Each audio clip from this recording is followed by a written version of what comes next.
Greetings, class. I'd like to visit with you about information from Chapter 7, Section 3, Hypothesis Testing for the Mean if your population standard deviation is unknown.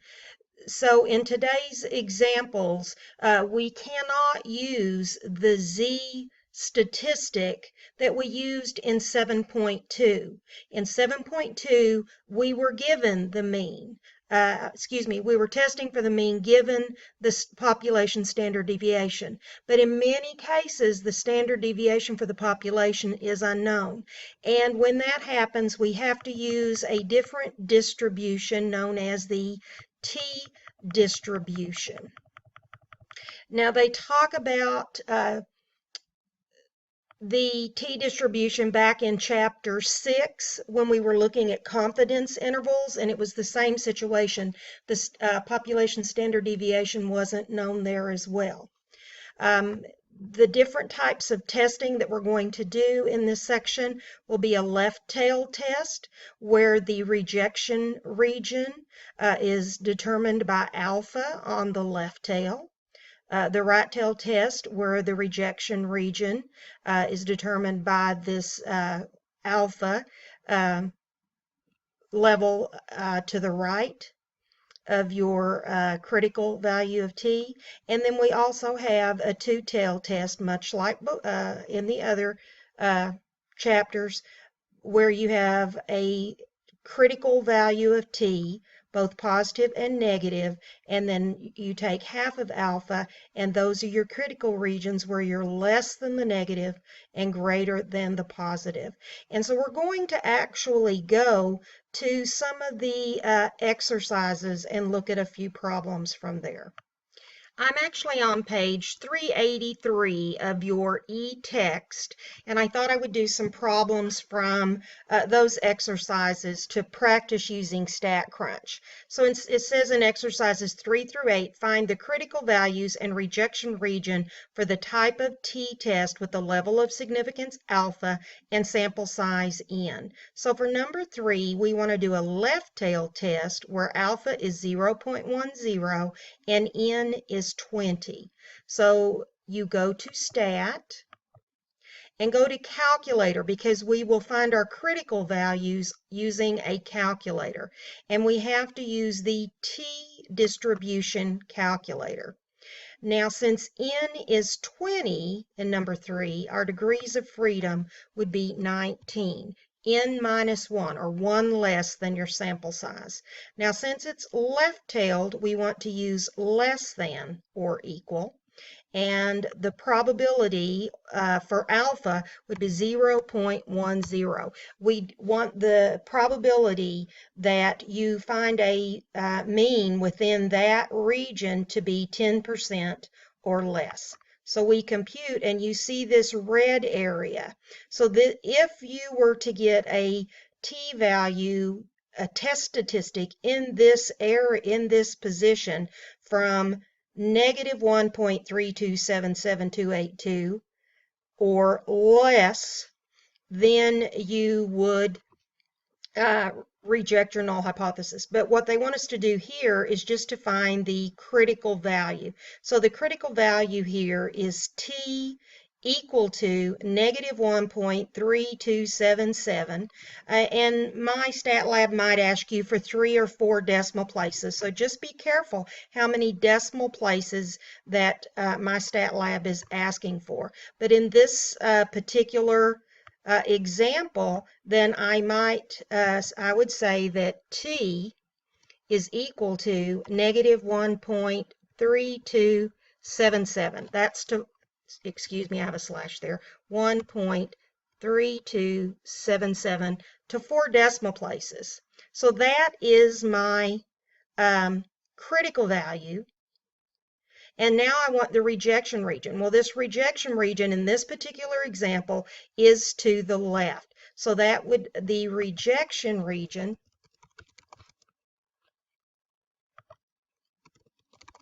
would be for T less than negative 1.3277. So like if my test statistic came out to be a negative 3, then I'd be in the rejection region. But if my test statistic came out to be 0, I would not be in the rejection region. And so you use the rejection region. If it's a left-tailed or right-tailed, you can use the red. Now, the issue that we have comes when we work a problem like number 7, where you have a two-tailed test. So I'm going to close that window and let's look at number 7. I'll open a new data table. We still have to do a t calculator because we're looking at a t distribution because the standard deviation is unknown. The population standard deviation is unknown. So we must run a t-test. Now, in number 7, n is 27. So our degrees of freedom would be 1 less than that, or 26. Now, since it's a two-tailed test, I'm in StatCrunch, I have to use the between. But the area that it gives us is the area between those two values rather than the areas at the end. So we want our area alpha on the end to be 0.05. So the area that would be where we would fail to reject would be 0.95. And if I click compute, you can see that 95% of the area is between negative 2.0555 and 2.0555. Well, the problem with this is that our area of rejection is really out here on the left and out here on the right. And it's simply because of the way that StatCrunch works that we have to find the area between those two values rather than the area to the outside. So if I were going to write this information down,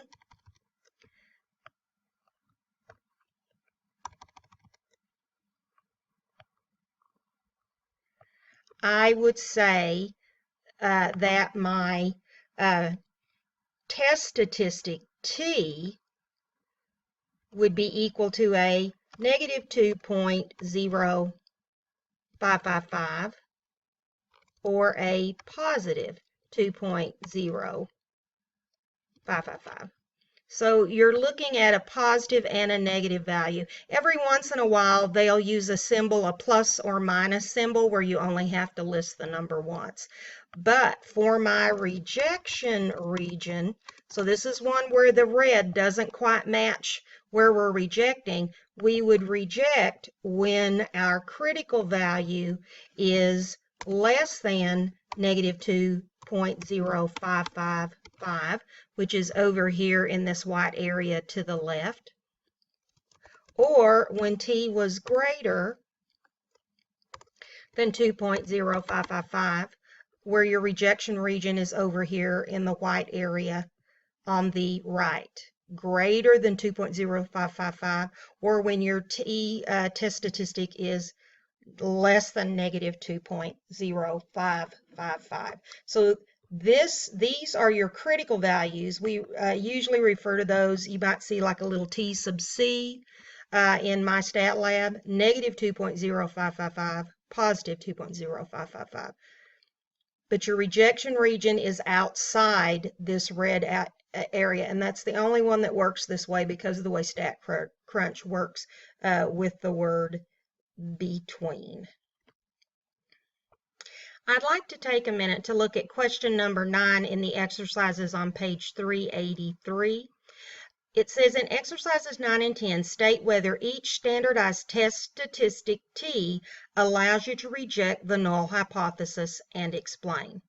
If you look at the picture for number 9, you'll notice that they're saying t sub 0, which is your critical value from the t distribution, is negative 2.086, and the blue area is to the left. So anything that would fall to the left of negative 2.086 would be in the rejection region, and we would reject the null hypothesis. So let's look at A. T equals 2.091. That's a little bit bigger than a positive 2. So right here is positive 2. So I would be just barely to the right of that positive 2. That's not in the blue rejection region. So I fail to reject when my test statistic is 2.091. Well, let's look at B. T equals 0.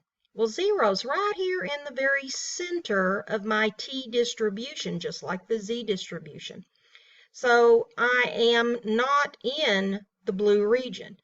I'm right here, and I would fail to reject the null hypothesis. Let's look at C. Your test statistic is negative 1.08. Well, negative 1 is right here, and negative 1.08 would just be a tiny bit to the left. It's not far enough to the left to be to the left of negative 2.086. So we are still out. We're not in the rejection region, so we would fail to reject. For part D, T equal negative 2.096. Well, negative 2.086 is right there on that line, and negative 2.096 is just slightly to the left. I mean, just very little, like 100th to the left. So this one is in the blue rejection region. It's very close, but it's less than that negative 2.086. So we would reject the hypothesis. Now, when you look at number 10 and you look at this T distribution, you'll notice that there is a blue region on the left and a blue region on the right. So we had to have done a two-tailed test. So if our test statistic is in either of those regions, we would reject.